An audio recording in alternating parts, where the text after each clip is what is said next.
Bonjour les premières. Alors me revoilà pour travailler maintenant sur la rédaction de la contraction de texte. Donc je reprends sur votre manuel, donc vous pouvez suivre en même temps que moi. C'est la leçon 35, on est à la page 122 et je vous propose de faire comme je l'avais fait pour la préparation de la contraction, c'est-à-dire de rédiger avec vous en même temps une feuille qui nous permettra de faire une synthèse de ce que c'est que rédiger la contraction de texte. Donc, comme pour la leçon précédente, je lis le petit encadré, l'encadré qui n'est pas un encadré, mais ce qui est dans la marge à gauche. Donc, contracter un texte consiste à restituer le sens exact des idées qu'il contient. Ça, on a bien compris, avec le souci d'utiliser un vocabulaire différent de celui de l'auteur, c'est-à-dire que je ne vais pas reprendre les mêmes mots, je vais donner des synonymes, changer aussi les tournures de phrases. Il s'agit de reproduire de la manière la plus fidèle possible le raisonnement développé dans l'argumentation. Donc, je reproduis le raisonnement, c'est pour ça que les connecteurs sont particulièrement importants, tout en le réduisant au quart de sa longueur, donc mettons, voilà, vous avez un texte de 400 mots, vous devez le résumer en 100 mots. Donc, qu'est-ce qu'on va faire? Comment on va s'y prendre pour rédiger la contraction de texte? Déjà, le deuxième point, le premier point de rédiger la contraction de texte, ça va être de reconstituer le plan du texte. C'est-à-dire, finalement, de faire ce qu'on fait quand on travaille sur les mouvements du texte dans les textes que nous travaillons pour l'oral du bac. Donc, je note en grand 2, de la même manière que j'avais noté en grand 1, préparer la contraction. Je note grand 2, rédiger la contraction.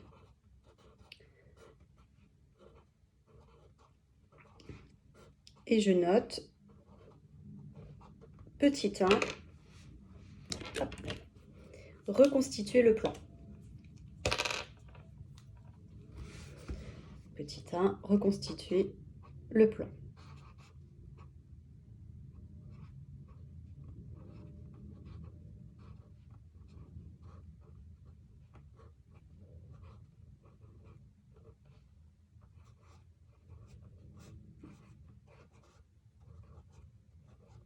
Donc pour reconstituer le plan, je vais mettre, donc en fait, quand on vous dit quelles sont les étapes du texte d'idées, mettez-les en évidence au brouillon sous forme de titre et conservez le mouvement du texte en séparant chaque étape au moyen de connecteurs qui soulignent l'enchaînement des idées en conservant le même nombre de paragraphes.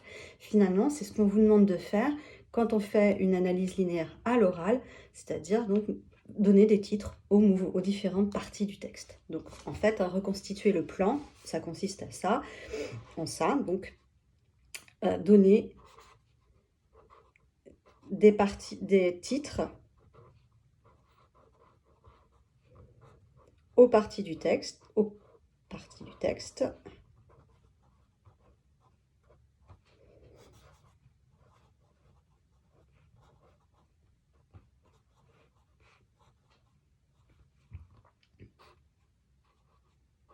Et deuxième point,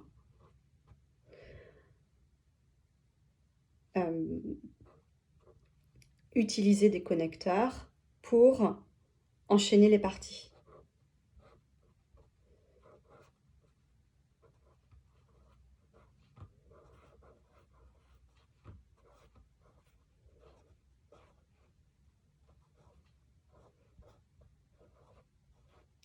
Quand je dis enchaîner les parties, c'est donc pour montrer finalement la progression de la réflexion.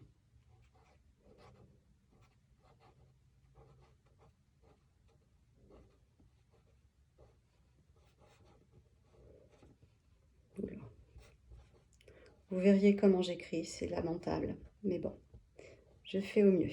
Hop. Chose importante aussi qu'on vous dit ici, il faut que vous ayez le même nombre de paragraphes. Alors, je vais mettre un bémol là-dessus parce qu'il y a parfois des moments où les auteurs vont faire un paragraphe entier où ce ne sera que des exemples. Et dans ce cas-là, vous ne le garderez pas, ce paragraphe d'exemple, parce que les exemples, on a vu, on va les barrer, on ne s'en occupe pas. Mais d'une manière générale, vous allez essayer de respecter le nombre de paragraphes, à savoir que si voilà, vous avez si vous avez, mettons, 4 paragraphes dans votre texte, vous allez mettre aussi 4 paragraphes et vous allez essayer d'harmoniser en quelque sorte vos paragraphes. C'est-à-dire que si vous avez un premier paragraphe qui fait 20 lignes, ça sera nécessairement dans votre contraction plus long qu'un paragraphe, je sais pas, un quatrième paragraphe qui fait 5 lignes. D'accord? Donc, il faut voir aussi les différentes idées qu'il y a dans chaque paragraphe, de manière à ne pas en oublier. Quand vous avez un long paragraphe, en général, il y a plus de chances que vous ayez dans votre contraction un long paragraphe. D'accord? Donc, si on reprend l'idée du quart de la longueur, par exemple, si vous avez un paragraphe de 10 lignes, bah, vous allez le synthétiser, le contracter en 4 lignes. Si vous avez un paragraphe de 4 lignes, eh ben, vous allez le synthétiser simplement en une ligne. Donc il faut essayer d'être cohérent par rapport au nombre de paragraphes que vous avez au départ et à la quantité de ce qui est dit dans le paragraphe, dans le nombre de lignes, on va dire. Alors ensuite, le deuxième point, et c'est là que c'est le plus compliqué pour vous souvent parce que vous avez tendance, alors je dis pas vous parce que je ne vous ai pas encore vu dans cet exercice, mais les élèves de première ont souvent tendance à reprendre les mêmes mots que le texte ou reprendre les mêmes structures de phrases. C'est pas ce qu'on vous demande et ça c'est vraiment super important. Vous, on vous demande de reformuler les idées développées. Donc c'est notre petit 2, reformuler les idées développées. Reformuler, ça veut dire que je ne vais pas recopier tel que c'est, que je vais essayer de utiliser mes propres mots pour montrer que j'ai compris ce que dit le texte. Parce que finalement, si vous reprenez les mêmes mots avec les mêmes structures de phrases, on peut se demander si le texte il a été compris. Alors que si vous êtes capable de reformuler le texte, les idées du texte avec vos propres mots, à ce moment-là, on est sûr que vous avez compris. Et à ce moment-là, vous pouvez avoir une bonne note sur 10. Hop. Donc, reformuler les idées développées. Donc, c'est là, pour le coup, c'est ce qu'on vous demande on vous demande de faire de la paraphrase. Vous vous souvenez, je vous ai dit, quand on fait un commentaire, il ne faut pas faire de paraphrase. Il ne faut pas dire « l'auteur dit que nanana ». Là, pour le coup, pour la contraction de texte, vous faites de la paraphrase. C'est-à-dire que vous allez reformuler avec vos propres mots ce que dit l'auteur. Pour le coup, c'est, vous voyez, quelque chose de positif par rapport au fait que dans un commentaire, la paraphrase, c'est pas ce qu'on vous demande de faire. C'est bien pour ça qu'on a deux mots différents. Vous avez commentaire et contraction. Pas la même chose. Commentaire, ça veut dire que je vais analyser le texte, l'interpréter. Contraction, je n'analyse pas le texte, je ne l'interprète pas, je ne cherche pas à donner mon avis sur le texte, d'accord? Je reprends exactement ce que l'auteur m'a dit, mais simplement je le reformule avec mes mots. Donc, on répète avec d'autres mots les idées les idées que vous avez repérées en utilisant des synonymes, des expressions équivalentes, mais attention, ne répétez pas donc les mêmes tournures grammaticales.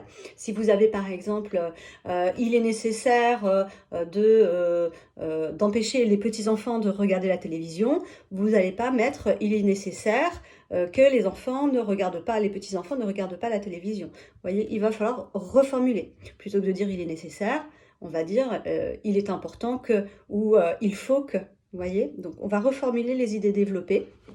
Donc, c'est ce qu'on appelle paraphraser.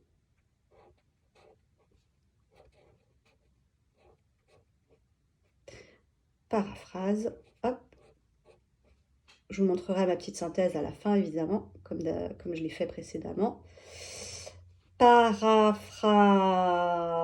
Oui, alors là, c'est moche, mais tant pis, je me suis trompée. Paraphrase.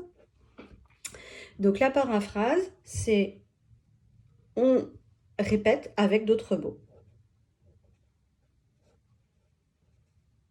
Donc, répéter les idées avec d'autres mots.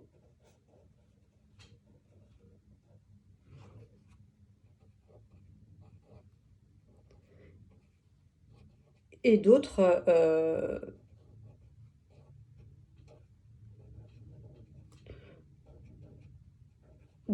tournures grammaticales.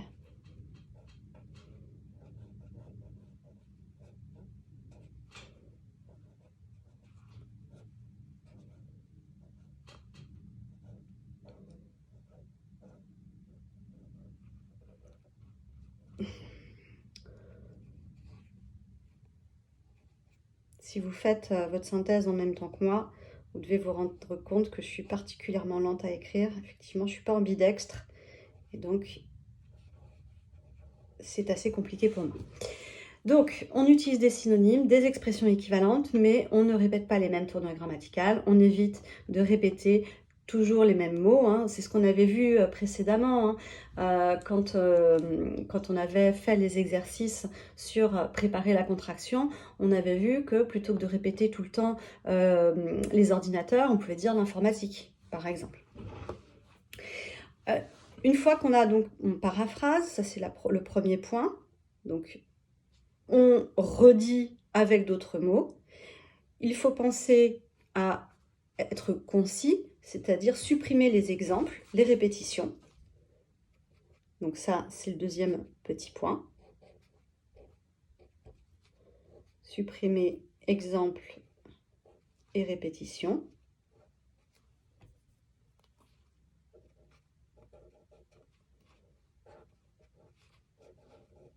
On avait dit d'ailleurs hein, que les exemples dans le texte de départ, on pouvait les barrer. Personnellement, c'est ce que je fais. Vous pouvez les mettre entre crochets si vous ne souhaitez pas les barrer. Personnellement, je les barre comme ça. Après, je sais que je m'en occupe plus. On évite les erreurs.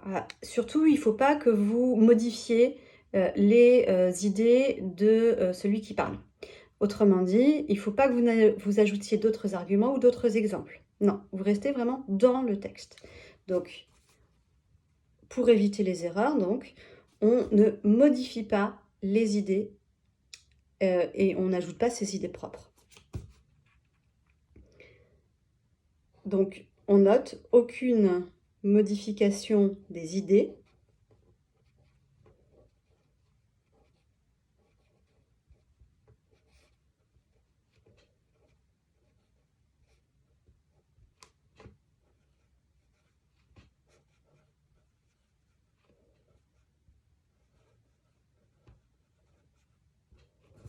Entre parenthèses, on peut noter pas d'ajout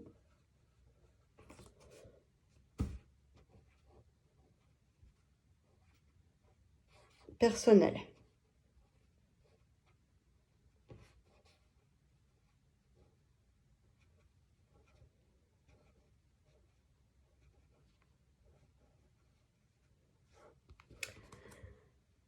Ensuite, dernier point, le 3, on prépare le brouillon, la rédaction au brouillon. Alors, il va être super important, là, pour le coup, de faire un brouillon. Parce que, et je vous le montrerai quand je serai revenue, généralement, enfin, ça va être difficile, dans un premier temps, d'arriver pile poil au bon nombre de mots. Dans l'exemple que je vous montrerai, qui est un exemple que j'avais fait en même temps que mes élèves, j'étais arrivée d'abord à un nombre de mots, dans un premier temps, trop important. Donc j'avais dû faire des modifications que j'avais faites en rouge. Ensuite, j'avais toujours trop de mots, donc j'ai fait une deuxième version avec d'autres modifications que j'ai faites en verte. Et puis au final, il y avait encore trop de mots, donc j'ai été obligée de faire une troisième modification avec cette fois des corrections en noir. Et au final, une fois que je suis arrivée à ces trois, finalement, trois versions, enfin 4 versions en l'occurrence, eh bien j'avais le bon nombre de mots, ça rentrait bien dans l'écart type qu'il fallait que j'ai pour ma contraction. Donc surtout ne vous lancez pas dans la contraction directement bille en tête en vous disant c'est bon.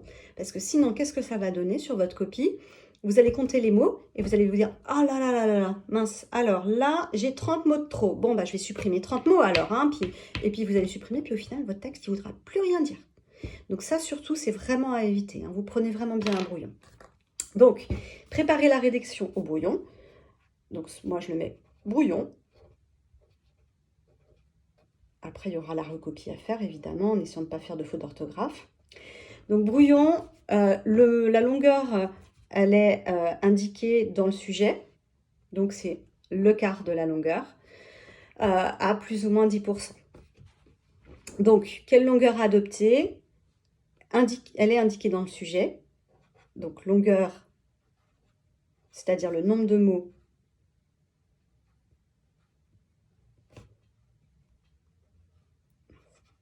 indiqué dans le sujet.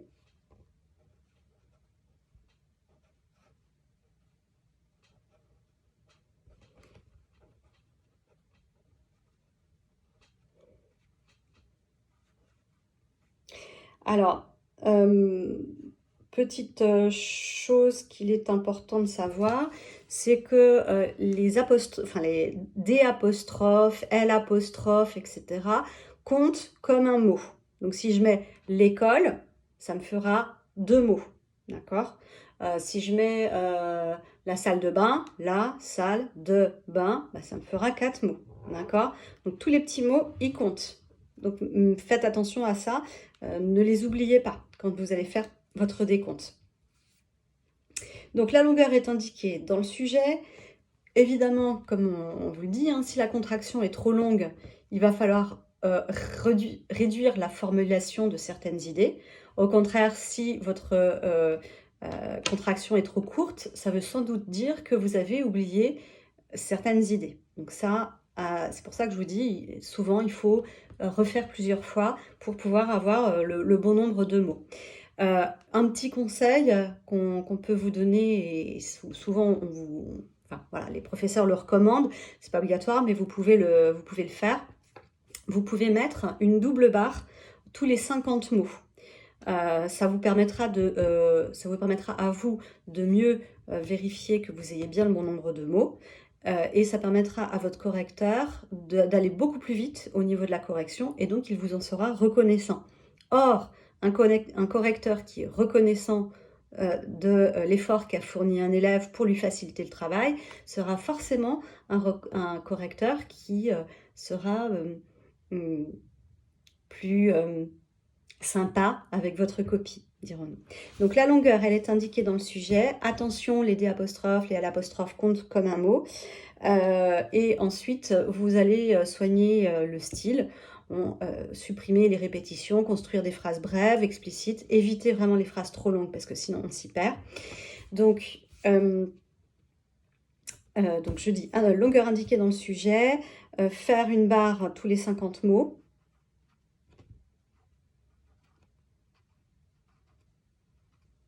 Ça, le cours ne vous le dit pas, mais moi je vous le dis. Donc, faire une barre tous les 50 mots. C'est plus facile quand on recompte.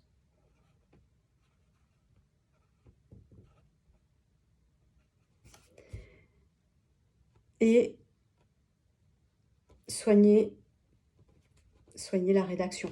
Ça semble logique, hein, c'est valable pour tout. Soigner la rédaction.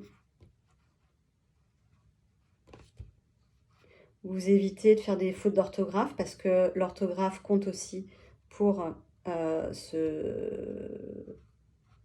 cet exercice. Donc, faites attention à l'orthographe.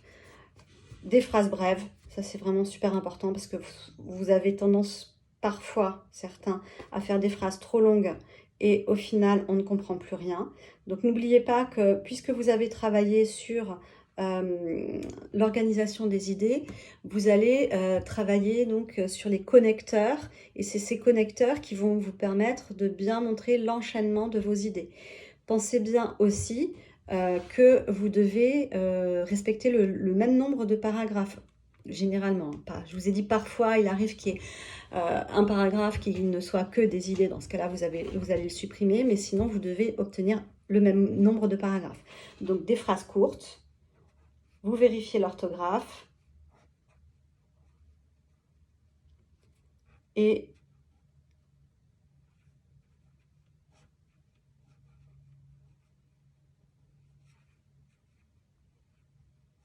vous mettez le même nombre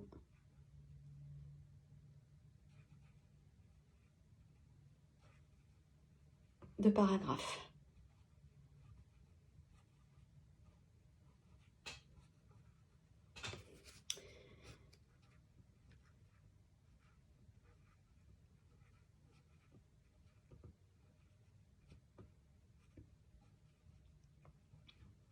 Voilà.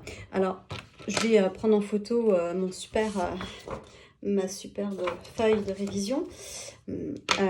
Évidemment, moi, c'est très très moche, hein. Je suis vraiment désolée, mais écrire de la main gauche quand on est droitier, c'est compliqué, puis c'est long. Mais je suis sûre que vous ferez quelque chose donc, de beaucoup plus beau. Je pense que la leçon de votre manuel est quand même claire, concise et complète. Donc vraiment, vous pouvez vous appuyer sur cette méthode-là pour construire vos propres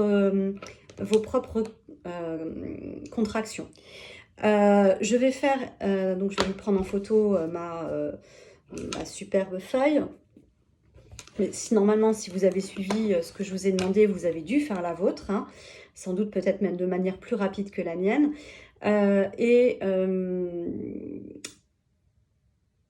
On va faire donc dans une vidéo suivante, peut-être que je vais la faire ce soir ou demain. On va faire comme ce que j'avais fait pour le grand 1, préparer la contraction, c'est-à-dire on va faire ensemble quelques exercices et vous aurez une contraction au final à faire, mais là encore une contraction qui sera guidée, d'accord ? Ça serait bien que vous fassiez soit la première contraction, donc préparer la contraction, soit la deuxième, rédiger la contraction. Donc à chaque fois, c'est des exo-bac. Ça vous entraînera. Sachez par ailleurs que je vais vous mettre sur Pronote un fichier qui s'appellera contraction essai, qui portera sur Olympe de Gouges et sur lequel vous trouverez donc plein de textes à contracter et puis aussi des sujets d'essai sur lesquels vous pourrez vous entraîner.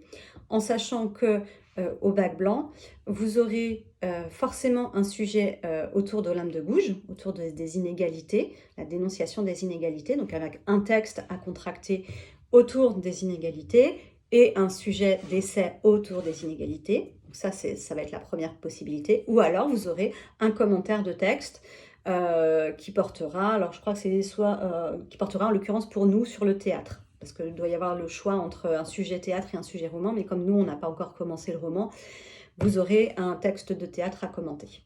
Voilà. Donc je reviens vers vous très vite pour faire avec vous des exercices sur la contraction et puis j'enchaînerai après sur la méthode de l'essai. Je vous souhaite une bonne soirée, bon courage et à très vite. Au revoir.